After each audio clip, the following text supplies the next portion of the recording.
Salam, selamat pagi saudara-saudari yang terkasih di dalam Tuhan Yesus Kristus. Selamat berjumpa kembali di dalam renungan pagi hari ini. Sebelum kita membaca dan merenungkan firman Tuhan, marilah kita bersama-sama mempersiapkan hati dan pikiran kita dan memohon tuntunan Roh Kudus. Mari kita berdoa.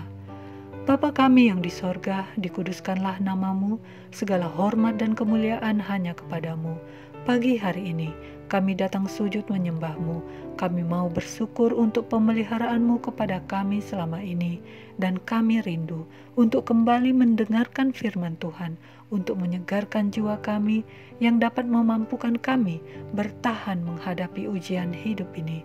Kuatkanlah iman kami ya Bapa. Kami juga memohon pengampunan dosa atas kesalahan kami yang sering berlaku salah dan melanggar perintah-Mu. Terima kasih Bapa. Kami siap diajari oleh firman-Mu. Kami berdoa hanya di dalam nama Yesus Tuhan dan Juru Selamat kami. Amin. Saudara-saudari yang dikasihi Tuhan, renungan firman Tuhan pada pagi hari ini terambil dari Ayub pasal 35 ayat 10. Saya akan membacakannya untuk kita. Tetapi orang tidak bertanya, di mana Allah yang membuat aku dan yang memberi nyanyian pujian di waktu malam. Saudara-saudariku yang terkasih, judul renungan pada pagi hari ini adalah nyanyian pujian di waktu malam. Saudara-saudari yang dikasihi Tuhan, tidur sangat diperlukan sebagai salah satu untuk menjaga kesehatan tubuh kita. Bila rata-rata kebutuhan tubuh kita 8 jam sehari, artinya sepertiga dari umur kita habiskan hanya untuk tidur. Tidur untuk kembali memulihkan kekuatan kita. Saudara-saudari yang dikasihi Tuhan, di dalam tidur kita dapat mengalami mimpi-mimpi. Terkadang mimpi yang muncul itu merupakan hasil pikiran kita yang indah dan kreatif, yang menghangatkan hati kita karena memberikan gambaran tentang siapa diri kita. Walaupun mimpi itu terkadang seperti kabut yang hilang tiba-tiba atau secara samar-samar tersisa dan pergi entah kemana. Tetapi ada kalanya mimpi itu mempunyai arti seperti Yusuf anak Yakub yang bermimpi tentang masa depan. Saudara-saudari yang dikasihi Tuhan, berbicara tentang kebutuhan tubuh untuk istirahat tidur, saat ini ada banyak orang yang sulit tidur atau mengalami tidur yang gelisah, tidak nyenyak. Selain karena menderita penyakit yang disebut insomnia, dapat juga disebabkan karena terlalu banyak pikiran, banyak yang dipikirkan karena berbagai persoalan hidup. Terkadang hal ini menimbulkan rasa iri kepada orang lain, kepada orang yang dapat berkata, pantang dapat bantal, atau saya tidur seperti batu. Siapapun yang tidak dapat tidur, menyadari benar bahwa esok bukanlah hari yang mudah, karena mata akan mengalami kelelahan seperti kelebihan beban di sepanjang hari. Saudara-saudari yang dikasihi Tuhan, kondisi kurang tidur memang tidak baik untuk kesehatan, tetapi kita dapat menggunakan kondisi tersebut menjadi sebuah berkat. Kita dapat mengubahnya menjadi hal yang positif. Bayangkan saja bahwa malam hari itu adalah waktu yang tenang, tidak ada orang berlalu lalang, tidak ada kegiatan yang harus dilakukan. Maka kita dapat memanfaatkannya sebagai waktu untuk menyembah Allah, membangun relasi intim dengan Allah, semakin mendekatkan diri kepada Allah.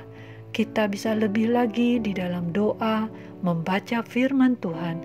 Kita datang memuji Dia dan berlutut di hadapannya.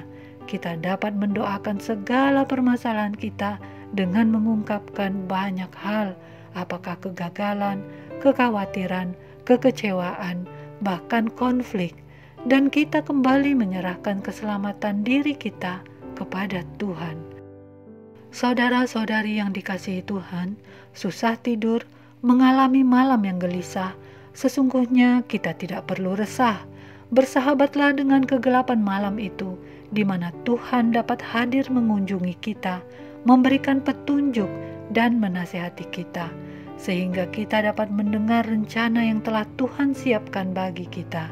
Jangan membiarkan malam itu berlalu dengan hal yang sia-sia, tetapi mari kita memberi diri kepada Allah, pikiran hanya tertuju kepada Dia, sukacita dari Allah akan memenangkan kita, mengembalikan tidur nyenyak kita, karena Dia akan menghibur kita dengan nyanyian pujian. Demikianlah renungan pada pagi hari ini. Tuhan memberkati. Kita akan menutup renungan dalam doa, tetapi jika saudara ingin didoakan secara khusus, hubungi email kami. Kerinduan kami agar channel ini menjadi berkat bagi banyak orang. Mari kita berdoa. Ya Tuhan, kembali kami bersyukur kepadamu, bersyukur untuk firman yang baru saja kami dengarkan. Kami menyadari Tuhan bahwa tidak ada waktu yang patut kami sia-siakan, sekalipun dikala waktu istirahat tidur malam kami yang tidak dapat kami nikmati karena kegelisahan, karena kekhawatiran, karena berbagai persoalan yang hadir di dalam pikiran-pikiran kami, juga karena penyakit yang sedang meliputi kami. Semua hal-hal yang menyebabkan kami sulit untuk tidur. Terima kasih Tuhan, biarlah kami semakin dekat denganmu sebagai sumber kekuatan kami. Engkau saja yang menghadirkan sukacita bagi kami dan memberi nyanyian pujian, hati kami dihiburkan. Sungguh betapa baiknya Engkau Tuhan. Kami serahkan perjalanan hidup kami hanya di dalam tangan pengasihan-Mu. Biarlah berkat-Mu dapat kami terima hari ini, sehingga dapat menghadirkan sukacita bagi kami dan juga bagi sesama, untuk memuliakan nama Tuhan saja. Inilah doa kami, ya Yesus Tuhan dan Juru Selamat kami. Amin. Saudara-saudari, mulailah harimu, kiranya kasih dan anugerah Tuhan senantiasa melimpah di dalam kehidupanmu. Muliakanlah Tuhan di dalam setiap aktivitasmu, dan jadilah saksi hidup bagi firman-Nya. Roh Kudus menyertai kita semua. Sampai berjumpa kembali di renungan berikutnya. Tuhan Yesus memberkati.